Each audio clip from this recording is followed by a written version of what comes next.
fake account. For Danmar Dayaw, you should tell truth that you're the one who created fake account.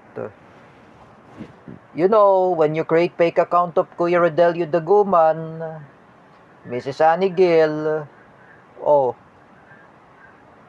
you're the one who's responsible who created fake account on Facebook. Oh, that's why I said before, J-Rick says to me, sabi po ni J-Rick Silva, yung si Danmar nagka-create ng fake account pag hindi si Kuya Rodelio Daguman o kung hindi si Annie Gill or Mrs. Annie Gill, it was really you. Do not create fake account.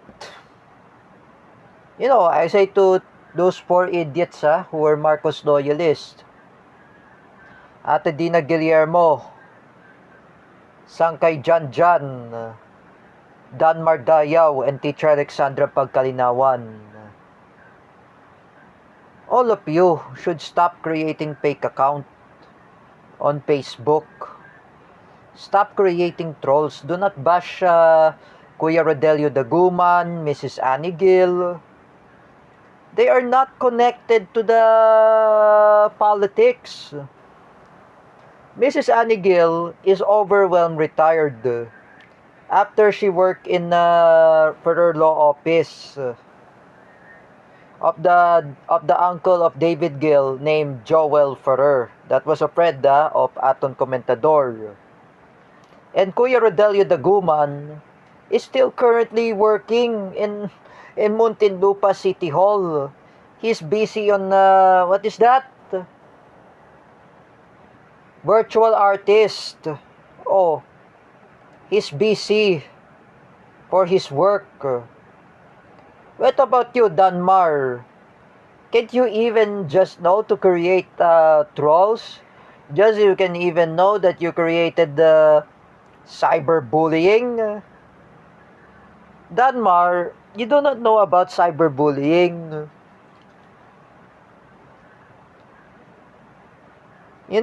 Teacher May Tiburcio says, making fake account, it's a causing of cyberbullying.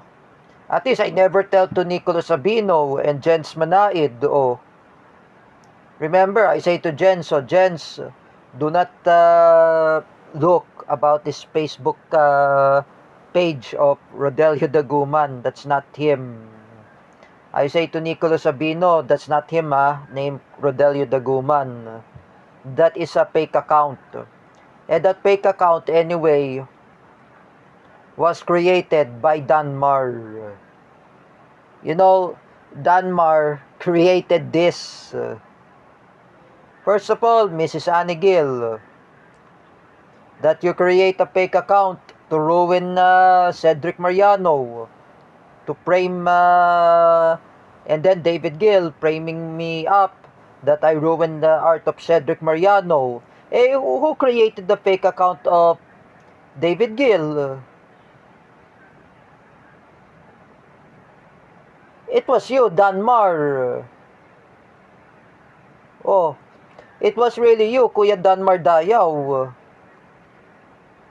And let me ask, who created the fake account of Kuya Rodelio Daguman? I was told by Ninang Bebe.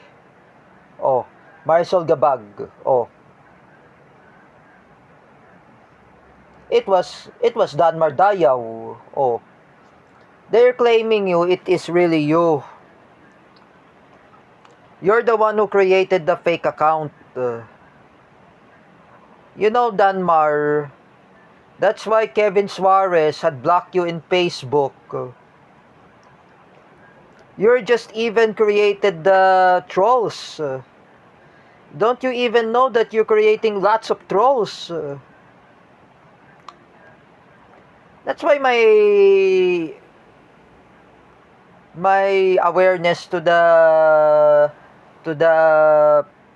Hands Inclusion Philippines, who are members, even the founder there is Roylan Marlang. I asked Roylan, hindi po yan si Rodelio Daguman, hindi po yan si Kuya Rodelio. that fake account. Oh, the fake account of Facebook of Rodelio Daguman, it's Danmar. Oh, fake Facebook account also that was the created. So much foolishness, you know, Danmar, you created lots of foolishness. In the past, unlike you, I created the foolish to to David Gill's dad. I attacked the church. I created a fake account named Ray Lawrence Chuanico.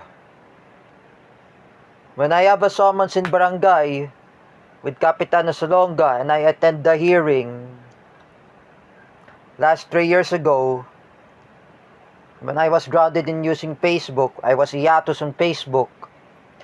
3 years ago, that I explained to Mrs. Annie Gill, the mother of David Gill. I say to her, and also the father of David Gill, Mr. Dennis Gill, I just want to claim that fake account of Mrs. Annie Gill, it's Danmar Dayaw.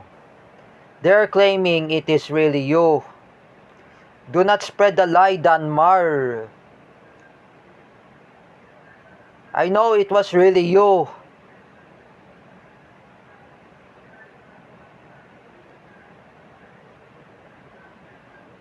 Sinungaling ka talaga, Danmar. You know, you are a liar. That you're creating a fake account. In the past, you know, Danmar Dayaw, when I make a fake account of Teacher Vincent Ramos, this is my fault. My mom and dad scolded me. That's 2021 in pandemic. That is my fault too. When I made the fake account of Teacher Gio Malana, last 2024, my mom scolded me. This is my fault. What about you, Danmar? You're the one who created the fake account of Mrs. Annie Gill. And even Kuya Rodelio Daguman. Do not spread the lie, Danmar. If I were both of you, Danmar Dayaw and Sangkay Janjan, both of you created the fake account. Both of you created the trolls. Both of you created about foolishness. You, Sangkay Janjan, you created the fake account of Mrs. Annie Gill. And you saying about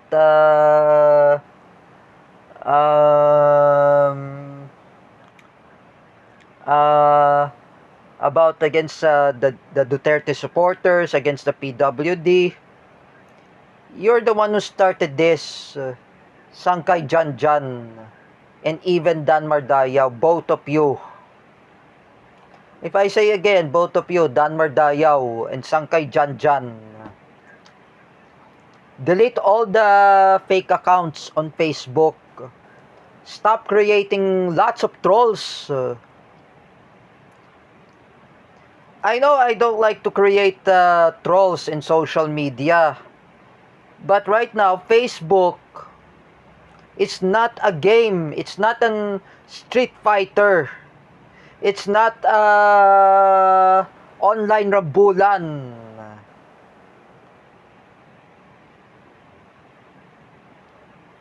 Facebook is not a Call of Duty. Facebook is not a Street Fighter.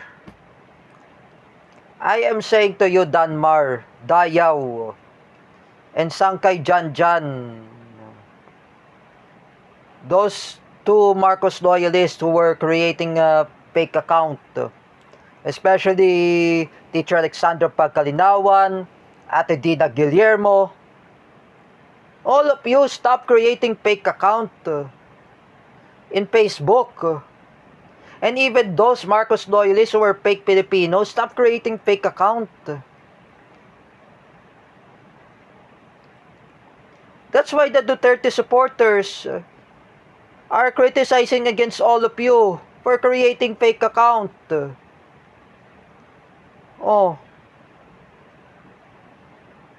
Roylan Marlang had criticized against Dan Mardayaw for creating fake account of Rodelio Daguman to ruin the art of Cedric.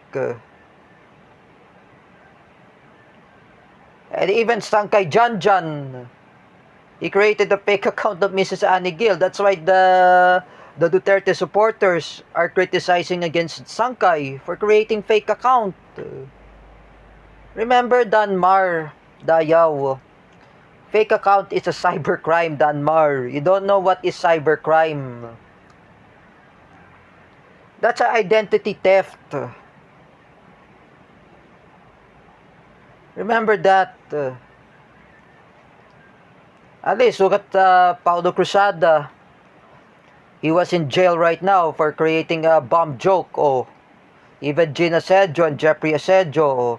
Do you want all of you would be in prison to those idiot Marcos loyalists who were fake Filipinos? Danmar Dayaw, Sangkay Janjan, Ate Dina Guillermo, Teacher Alexander Paglinawan, and Romeo TV Vlog, and also Jam Magno. All of you should stop creating fake accounts. Huwag kayo gumawa ng kung ano-ano sa Facebook, yung mga fake account. You know, it's really cyberbullying.